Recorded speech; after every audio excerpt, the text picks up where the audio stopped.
Le thème de la conférence, les raisons d'espérer. Nous avons la chance et le privilège, une fois de plus, d'avoir un centenaire devant nous. C'est le Père Benoît Lacroix. C'est une figure largement connue et appréciée du public. Le Père Lacroix obtient une licence théologie. Il est membre de l'Académie des sciences morales et politiques. Il a enseigné dans différentes universités. Le Père Lacroix a publié beaucoup de textes et a prononcé de nombreuses conférences.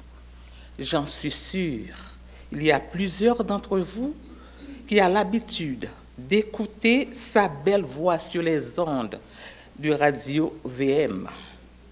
C'est un homme généreux, à l'écoute et ouvert au dialogue. Il possède une grande sagesse. C'est tout simplement un homme de Dieu. Le Père Lacroix ne cherche ni à convaincre, ni à avoir raison, encore moins à convertir. Il faudra des heures et des heures pour parler de lui.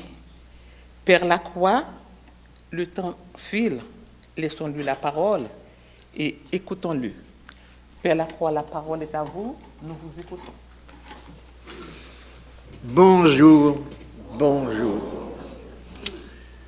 Vous avez du courage, puis moi aussi. Partageons notre courage.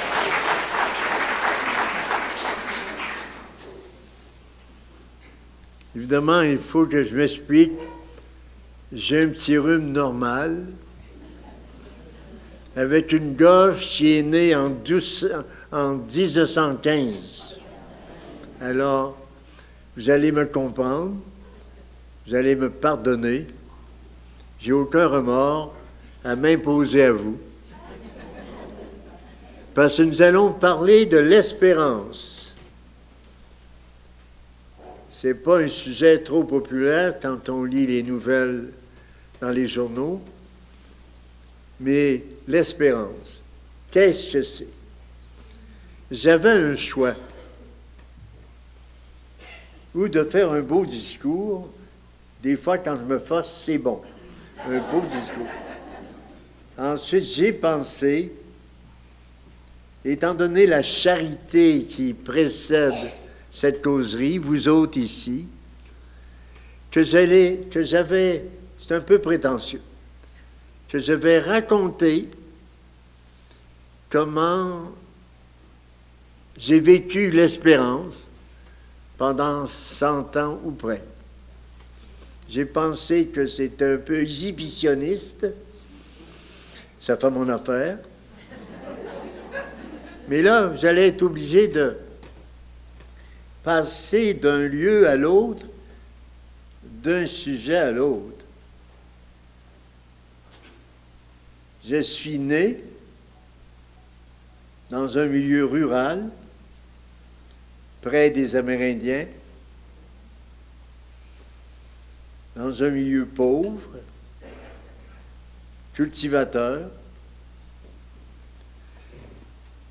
L'espérance, elle était tous les jours à notre porte. On n'en doutait jamais. Notre espérance, c'est à la terre. Mon père disait, c'est elle qui mène. La terre nous menait. On était dominés par elle. Elle avait toujours le dernier mot. C'est elle qui décidait si on allait travailler ou pas dans la journée. Ça dépend de la température. La terre. Puis en même temps, il y avait la forêt, les gens de Masca et des Harlaka, des Amérindiens. Ils étaient là. Ils représentaient quoi? C'est encore difficile à dire.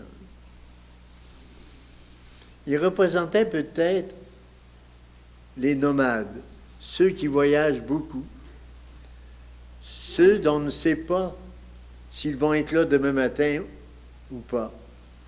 Ils représentaient, nous autres, on représentait la stabilité, l'espérance au jour le jour. Eux, c'était la chasse, leur univers. Donc, c'est la première image que je vous propose. J'ai appris à espérer avec la terre, avec la famille, bien sûr, avec les recommencements des petits travaux de chaque jour. La terre, elle avait ses caprices, l'hiver comme l'été. Nous avions tout près le mont Sainte-Anne. Il fallait faire une heure de voiture, le mont Sainte-Anne. Mais, encore une fois, c'était l'image qui m'a été dictée par ma naissance. Regarde la terre. Elle te porte. Elle t'aime. Elle peut te bouder quelquefois avec des orages. Mais elle est là. Elle est là tous les jours. Et ton espérance, elle est quotidienne. Si tu veux la mettre ailleurs, tu peux toujours la mettre, je ne sais pas, dans le profit, dans la vente des animaux, dans les clôtures qui arrondissent ce paysage. Non. Elle est là. Ça, c'était la première dimension de ce qu'on pourrait appeler l'esprit religieux de l'époque. Une dimension humaine, visible, quotidienne, accessible, qui intéresse tous les enfants. C'est la terre qui nous nourrit. C'est la terre qui nous offre tous les jours ses biens. Mais il y avait de la religion. Là, ça commence. Préparez-vous. Je sais que les associés sont charitables. Donc, ils vont me pardonner ce que je vais noter, tel que je l'ai vécu. Ma première leçon, je l'ai reçue de la terre. Et les autres leçons sont venues par l'enseignante, par monsieur le curé, par monsieur le vicaire. On l'écoutait mieux, il parlait mieux. Bon, mais disons, c'est un monde. Et la religion, elle faisait partie de notre paysage quotidien. Prière rituelle avant les repas, quand on y pense. Et ensuite, le dimanche surtout, se rendre à l'église. Mais c'est une religion que je n'étudiais pas. On avait tout par cœur. Tu apprends ton petit catéchisme par cœur. Tu n'as pas besoin de lire. Tu le sais par cœur. Tu passes des examens, il faut bien réussir. Et en même temps, ceux qui l'enseignent, ils te l'apprennent par cœur.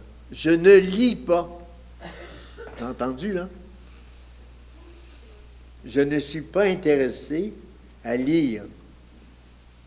Bon, j'apprends le catéchisme par cœur, ça va, c'est facile. Tu répètes, tu l'as. Mais c'est simplement ça. Religion apprise par cœur. Le curé, il parle à l'église. C'est toujours du par cœur. Des fois, c'est pareil, il n'est pas préparé. Mais disons que... Alors, c'est cet univers-là. J'ai dit ça en souriant parce qu'aujourd'hui, j'ai des diplômes. La théologie, des diplômes, tout ce que vous voulez. Mais ça n'efface pas les premiers souvenirs, les premières impressions. les premières grâces de la religion. Une religion apprise par cœur. Alors, on apprenait tout, hein? Nos péchés, on les apprenait avant d'y commettre. Ça pose des problèmes, ça. Ben oui. Vous riez, mais on a vécu ça. Il s'agissait de les identifier, si on la confesse, mais c'était fixé à l'avance. Il y a le commandement de Dieu, le commandement de l'Église, et le commandement de Dieu, le commandement de l'Église faisait partie de la prière familiale. On disait le chapelet, ensuite on récitait le commandement de Dieu et de l'Église. Vous voyez un peu là, c'est très intéressant parce que vous allez reconnaître ensuite comment nos contemporains ont vécu peut-être une autre forme de religion, et quelquefois ils la boudent beaucoup, mais ce que j'ai vécu, tu ne pouvais pas le bouder.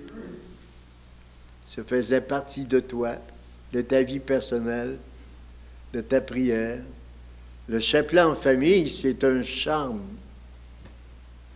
parce qu'on se retrouvait le soir. Le chapelet en famille, c'était la rencontre du soir. Et là, il y avait la vitesse, il variait selon mon père, selon ma mère, selon mon grand frère.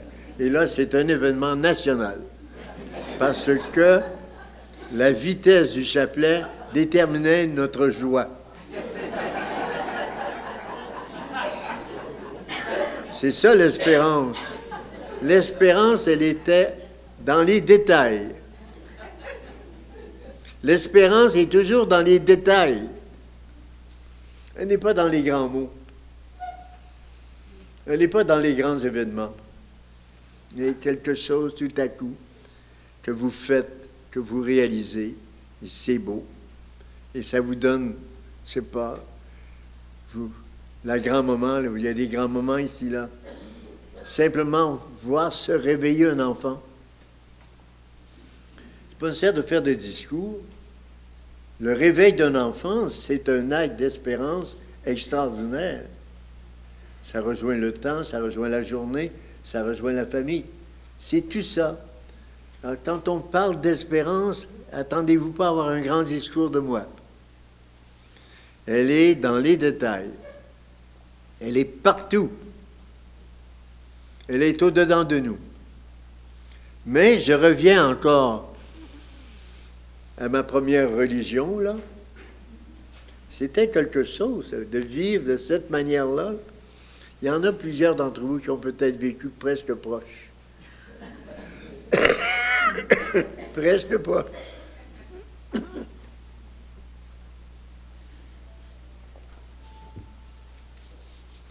Il y avait rien d'imposé. Tout était naturel. On ne se sentait pas écrasé. On disait, il faut faire comme ça. C'est tout. Il faut faire comme ça. On pourrait appeler la religion naturelle une espérance première. L'espérance de pouvoir, par exemple, apprendre sa leçon de catéchisme par cœur. Et réussir. Ou bien, à l'église, comprendre un peu ce que le prêtre dit, sauf quand il parle latin. C'est cet univers-là, mixte, dans lequel se retrouvent les actes élémentaires de nos vies. Il n'était pas question de lire la Bible. Hein? Hey. On avait à peine à lire notre grammaire. Il n'était pas question. Le catéchisme, ça s'apprend par cœur, ça. Comme les recettes de cuisine. Ça s'apprend. Ça va de soi. La religion n'est pas lourde. Elle est naturelle. Puis, mon père, qui n'a pas tellement d'instruction, mais qui observe tout, arrive à l'église, il voit le Christ en croix, Mais il est mort. Laisse-le tranquille, il est mort. Arrêtez les femmes là, de vous énerver. Il est mort pour nous autres. Et c'est des petits résumés comme ça qui font que la religion n'était pas lourde à porter. Elle était légère. Elle était primitive. Elle était populaire. C'est lorsque j'ai commencé à m'instruire, là, ça change l'atmosphère. Je ne regrette rien. On m'a fait étudier, j'en avais besoin. Mais là, toute l'espérance c'était plus dans le rite. C'était plus dans les répétitions du chapelet le soir. Non, là, ça sentait l'obligation. Tu dois. Tu sentais plus la terre, tu sentais plus la nature. Tu dois apprendre ça. Tu dois faire cela. Tu dois obéir à telle chose. Et puis, je m'instruis. Je m'instruis à la maison. Le chapelet était un événement quotidien. Comme je disais tout à l'heure, c'est un événement à la fois joyeux, ça dépendait des humeurs de chacun, mais il était là. C'était un rite familial. On était certains, chaque soir, de se retrouver ensemble. Qu'ils viennent du bout de la terre ou qu'ils viennent du village, vers 7 heures du soir, on est là. Et ça crée quelque chose dans l'imaginaire d'un jeune. Ça crée le plaisir d'être ensemble. Deuxièmement, ça nous laisse entendre que, à l'époque, cette religion n'est pas trop lourde, puisque le soir au chapelet, on peut rire, même si c'est défendu. Surtout, on avait une tante. Ah, celle-là, là. Parce que ma tante, il faut que je vous raconte ça, c'est pas des défis. Ça va vous donner de l'espérance.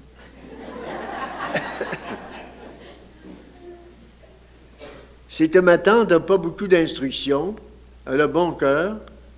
Elle s'appelle Olympe. C'est extraordinaire, Olympe. Déjà un mot magique. Et puis, elle s'est mariée 2-3 fois. Dans la maison, ça crée des événements, parce qu'on n'est pas habitué à ce dédoublement, disons. Mais elle vient une fois par année à la maison et on lui fait dire le chapelet avec nous autres, puisque toute personne qui rentre dans la maison, à 7 heures, dit chapelet. Ça fait partie des rites familiers. Et on lui faisait dire la deuxième partie du Notre Père au lieu de la première. Dans la deuxième partie du Notre Père, autrefois, c'était « Donne-nous aujourd'hui le pain de ce jour, pardonnez-nous nos offenses, et ne nous induisez pas en tentation, mais délivrez-nous du mal. » Mais ma tante, elle n'avait pas compris « induisez », c'était pas un mot de Saint Raphaël de Bellechasse. Ne nous nuisez pas en tentation. Alors, c'est que on se sentait souvent exaucé. Que penser ensuite des autres étapes? Collège de la Pocatière, 9 ans pensionnaire. Bon, inoubliable. Des prêtres d'une générosité absolue. Nous autres. Là, la religion, elle devient collégiale. Tout à coup, ça s'élargit. Ça s'élargit. On est des jeunes de partout. Kamouraska, c'est, bon, milieu rural. On est 500. Pensionnaires, plusieurs mois de l'année. Là, vous entrez dans un Québec différent. C'est plus la maison familiale, c'est même pas la paroisse, c'est de se retrouver, tous des jeunes ensemble, à apprendre les mêmes leçons, à pratiquer les actes religieux le dimanche, avec beaucoup d'ordre, beaucoup de fermeté, religion dite obligatoire, il faut se lever le matin, et ensuite, et tout le reste, et la prière le soir près de son lit. Là, quelquefois, c'était dramatique, parce qu'il y avait des vieilles prières, quand on était chacun près de son lit, les lits, il y en avait, hein, 500, bon, et on avait à dire la prière rituelle. Il y en avait au tortoir 12, c'était « Souvenez-vous, Seigneur, que j'entre dans mon lit comme dans un tombeau. » Ça n'encourage pas au sommeil, mais disons que nous sommes entrés dans ce monde-là. C'était la religion telle que pratiquée la majorité des jeunes. Religion obligatoire, les confessions toutes les semaines, les péchés, on avait des listes à l'avance, on avait des listes d'attente, alors c'était facile, on choisissait, c'était marqué. Mais c'était beau, on ne sentait pas la lourdeur, on sentait l'amour des professeurs et ensuite la joie des jeunes qui ne pensent à une chose, jouer quelques tours à leur professeur. Alors là, la religion, pour moi, elle a été à un certain moment très joyeuse. Très joyeuse. Pas parfaite, mais joyeuse. Et à l'intérieur de la joie, il y a toujours l'espérance. Et j'ai décidé d'entrer chez les Dominicains. Bon. Mais l'événement que je dois résumer, me suis retrouvé tout à coup dans un autre contexte, avec un autre cheminement, avec des besoins d'espérer différents, avec beaucoup de connaissances.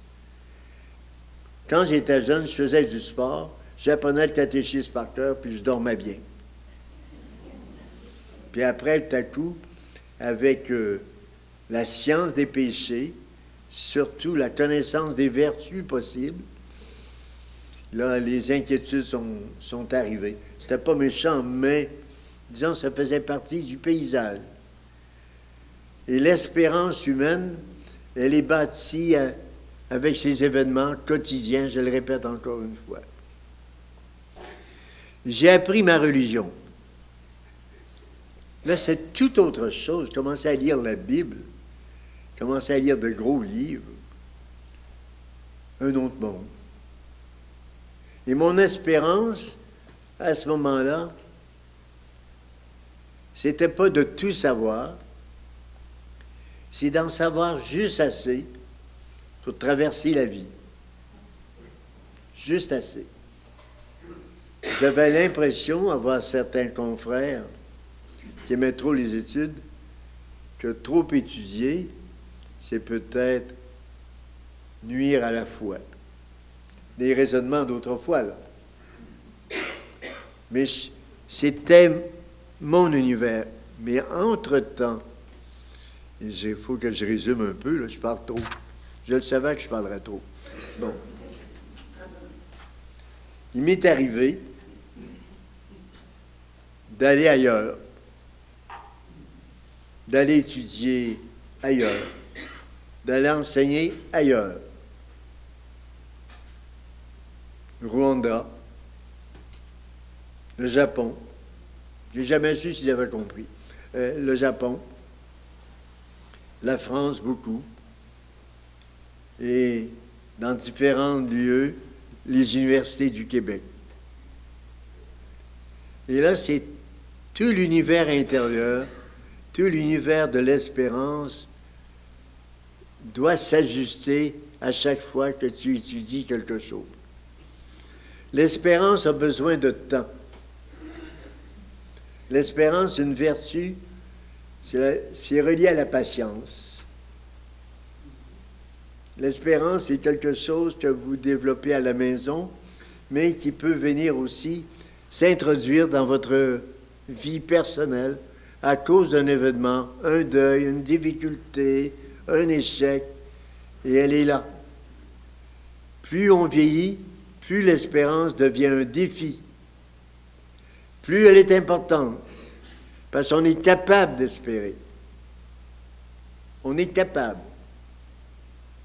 Je regarde aujourd'hui ce qui se passe. J'ai enseigné à 5 générations de jeunes. 5. Et bon, c'était avant l'Université du Québec à Montréal, ça. C'était 5. Tu sais, c'est 5 générations. Et je me retrouve prêtre catholique devant des gens qui ne pratiquent pas ma foi, devant des jeunes qui n'ont pas de religion en principe, et je les observe, je les écoute, et je dois capituler. Souvent, ils sont aussi bons que ceux qui pratiquaient la religion quand j'étais jeune. Et je m'aperçois que la bonté d'une religion, c'est autre chose que les commandements, que le catéchisme. La bonté d'une religion vient du fait que ces jeunes sont préoccupés par la faim dans le monde, sont préoccupés par la situation de la femme en Afrique. Et elles sont préoccupées d'une façon violente, au-dedans d'eux-mêmes.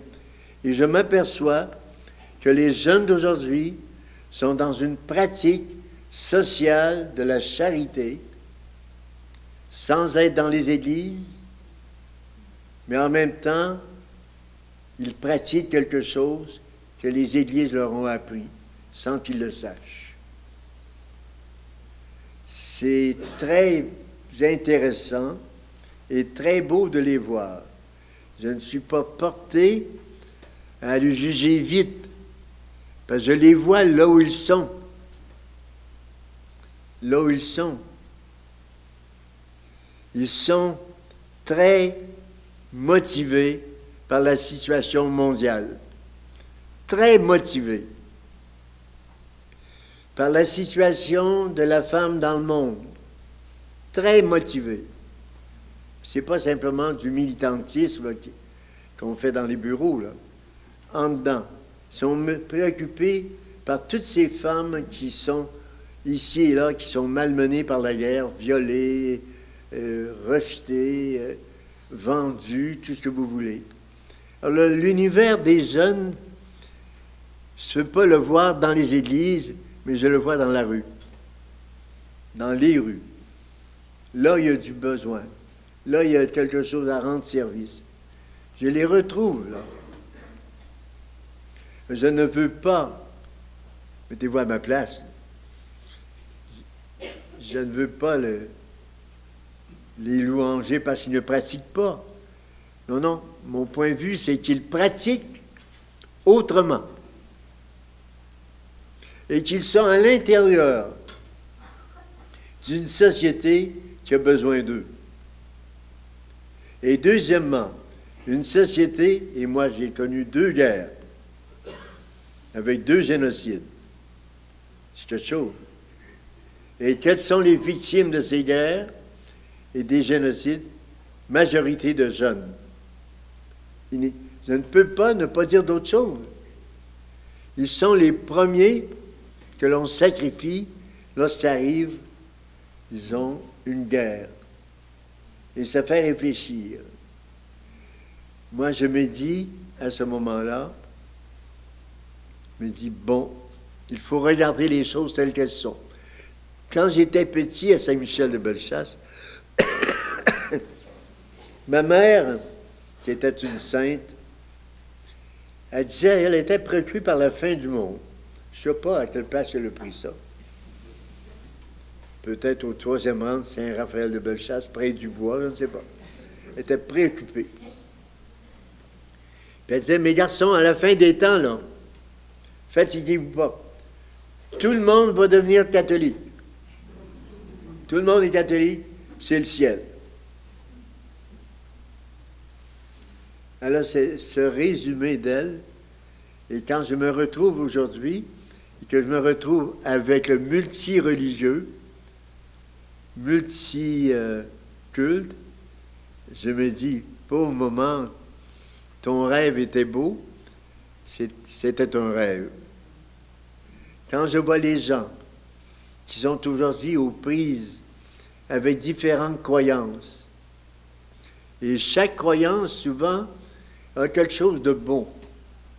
Quand on exagère, mais croire, c'est accepter, c'est vouloir. Et dans chaque...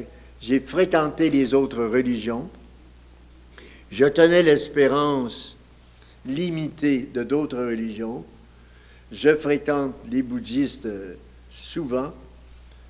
J'ai eu des étudiants mahométais, étudiants islam, tout ce que vous voulez. Je suis juif parce que je lis la Bible. C'est tout ça à la fois. On a l'avantage, je pense, c'est une nouvelle espérance, de voir tout à coup la diversité des manières de prier, d'adorer et d'être ensemble. Il y a évidemment quelque chose que je n'avais pas prévu. Je n'avais pas prévu l'islam agressif. J'avais connu l'islam religieux, mais je n'avais pas connu l'islam agressif, là. Celui qui tue, qui fait des folies, là. Mais il reste qu'à l'intérieur de tout cela, quand je les vois là, se jeter par terre pour adorer leur Dieu, j'ai de la misère avec mes génuflexions, je réfléchis. Vous comprenez? J'ai beaucoup de difficultés avec mes signes de croix, je m'appelle la croix. Puis avec les génuflexions, ils sont tous par terre, tout d'un coup, ben bon. Il y a quelque chose dans ça. Je ne dirais pas que c'est un élément d'espérance. C'est un élément à ne pas me perdre de vue. Il faut chercher à ouvrir son cœur à tout ce qui arrive. Trouver des raisons d'espérer, là, il y a de l'humain. Là, il y a de l'humain, il y a du divin. Il n'y a pas de religion valable sans humain. Et c'est peut-être ici que je découvre, avec l'âge, avec les comparaisons, avec les cultes que j'ai connus, j'allais dire, là, je voudrais parler, le Christ, il est inimaginable en histoire des religions. Quand vous avez vécu avec des jeunes, là, je les ai entendus dire tout ce qu'ils veulent faire, ils sont prêts à donner leur vie, ils sont prêts à faire des folies. En même temps que vous rencontrez Jésus de Nazareth, que vous le prenez tel qu'il est, que vous le considérez d'abord humainement, pas d'abord le signe de croix, là. Jésus humain, Jésus de Nazareth, Jésus qui se promène dans les villages, Jésus qui rencontre une Samaritaine, Jésus qui rencontre un aveugle, Jésus qui ne juge pas, il n'y a pas le temps, tout son temps se passe à aimer. Et je crois que c'est là que se retrouve le grand motif d'espérance. Mon motif d'espérance, en fin de carrière, en fin de vie, comme je dis souvent, pour énerver tout le monde, vous savez, c'est peut-être le dernier mot que vous entendez, c'est peut-être présentement, écoutez-le bien, peut-être le dernier que je dis, donc disons que je ne vous ferai pas ce coup-là ici, dans un lieu aussi sacré que celui-ci, mais il reste que je suis trop vieux pour mentir, et puis je crois que Quand je vous parle du Christ, je parle en pensant à tous les jeunes que j'ai rencontrés. Des jeunes qui font les fous et qui sont en même temps ont un grand respect pour Jésus. Ça, je suis surpris. Ils l'ont saisi. Je le répète, ils ne sont pas dans les églises. Ils sont ailleurs. C'est là où ils sont. Il faut retrouver Jésus. Ils le cherchent, sans le vouloir quelquefois. Mais notre espérance, c'est de les voir grandir, c'est de les voir chercher, de les voir simplement les folies du CAM, là, vous savez. C'est eux autres, ça. Hein? Une nuit folle, là. Puis le lendemain, ils s'ennuient. C'est un monde. Il faut entrer dans cet univers qui n'est pas le nôtre, l'univers excessif, l'univers du risque, l'univers aussi de l'inquiétude. L'inquiétude humaine est très forte chez eux, chez elles. Mais je reviens à toutes ces motivations d'espérance.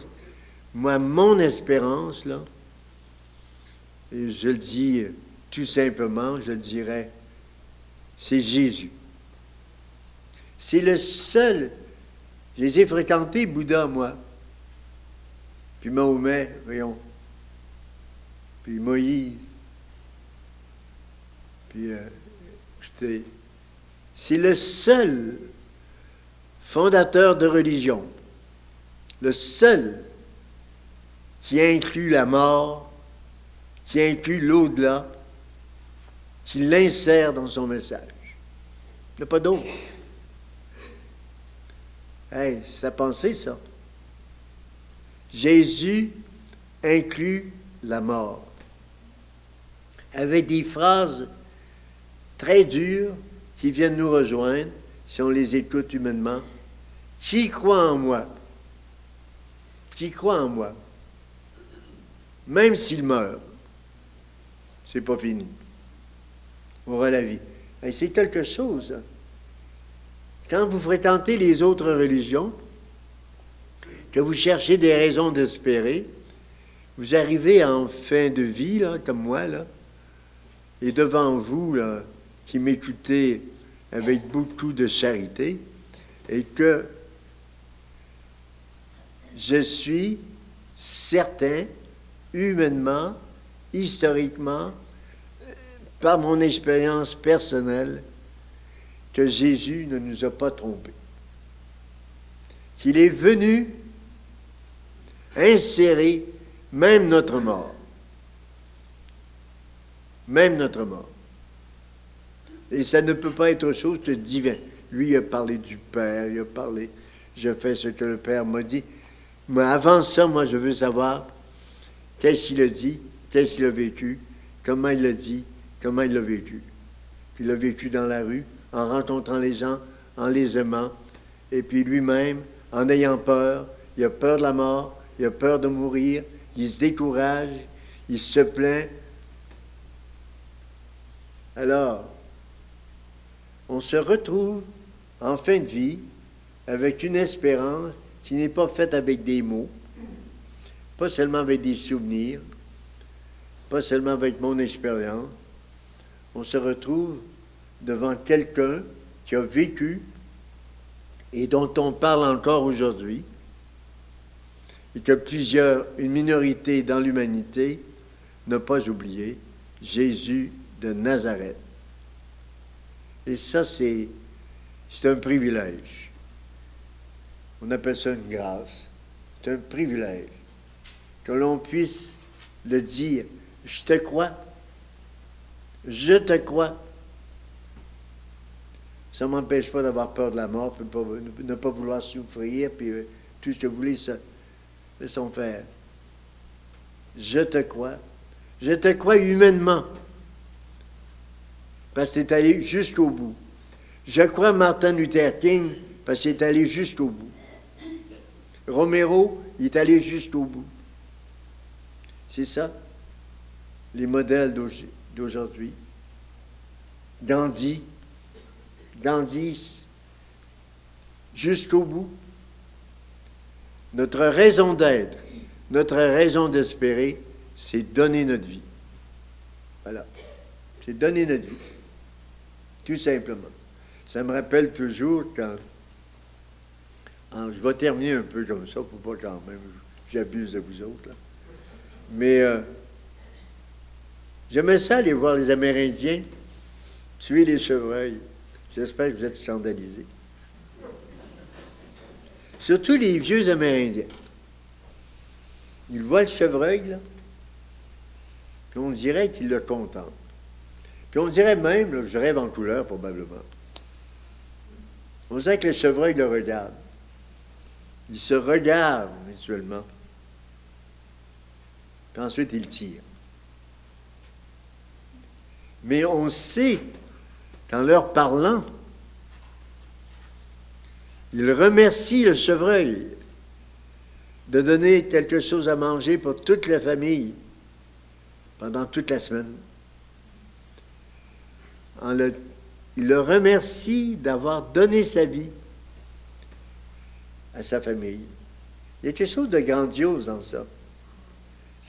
Et souvent, à l'intérieur des religions, vous trouvez des événements comme ça qui sont très beaux. Des gens qui attouchent, je vois ça très souvent, moi. J'ai accompagné beaucoup de gens à l'hôpital, les mourants, tout ça, des jeunes, des moins jeunes. J'ai eu à faire des funérailles de suicidés. Et quand je retrouvais le don de soi, je n'avais pas envie de juger. Ça peut être très gauche, donner sa vie gauchement, mais quand quelqu'un donne sa vie, il donne l'essentiel. Donner sa vie à un enfant, donner sa vie à la famille, il n'y a pas d'autre raison. L'offrande. Faire de sa vie une offrande. Et ça inclut le quotidien. Et ça, c'est pas seulement moi. C'est grand-papa, c'est grand-maman, c'est les enfants, c'est les autres, les amis, quels qu'ils soient. Et c'est là que se retrouve, dans toutes les sociétés, presque l'unité de perspective. L'espérance, elle vit du don de soi à plus grand que soi. Elle vit comme ça. Elle est dans l'air. On donne sa vie à plus grand que soi, et quand on donne sa vie à plus grand que soi, on se valorise. On valorise sa vie. Et je le répète encore, Jésus de Nazareth, je pense à Bouddha avec respect, je pense à Mahomet, je ne le connais pas assez, je connais Moïse très bien, Tao, ensuite religion indienne. Il y a quelque chose en tout cela là, qui fait l'unité, l'offrande.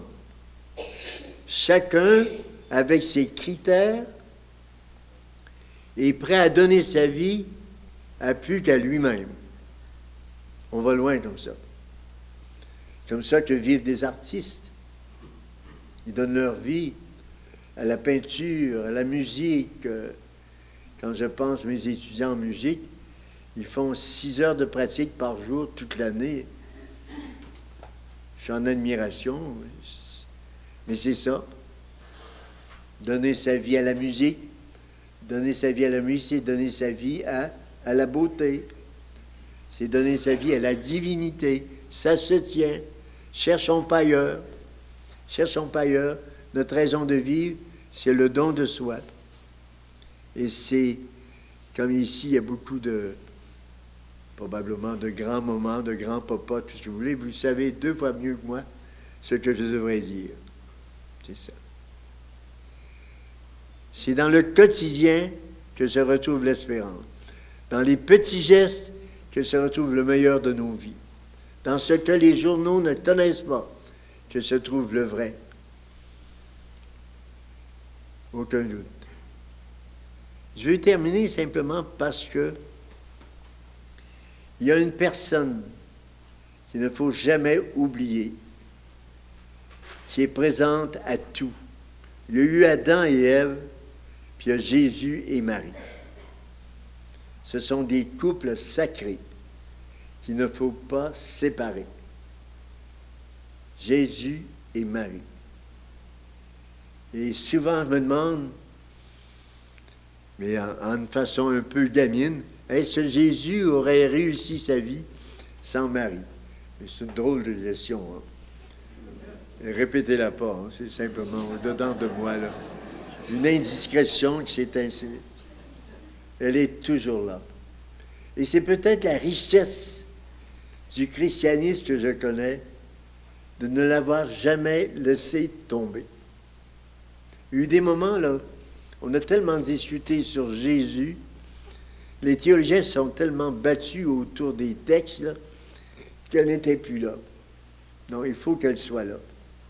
Et c'est beau que ce matin, vous l'avez prié, qu'aujourd'hui, ça soit samedi, et que vous avez eu la gentillesse inimaginable de m'écouter, moi qui m'appelle Lacroix. Ça ne doit pas être dur, ça doit être difficile. Mais je vous confie à la Vierge Marie. Il me semble qu'elle va faire le reste.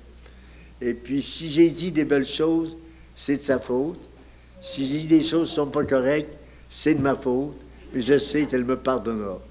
Amen, merci, bonjour, portez-vous bien.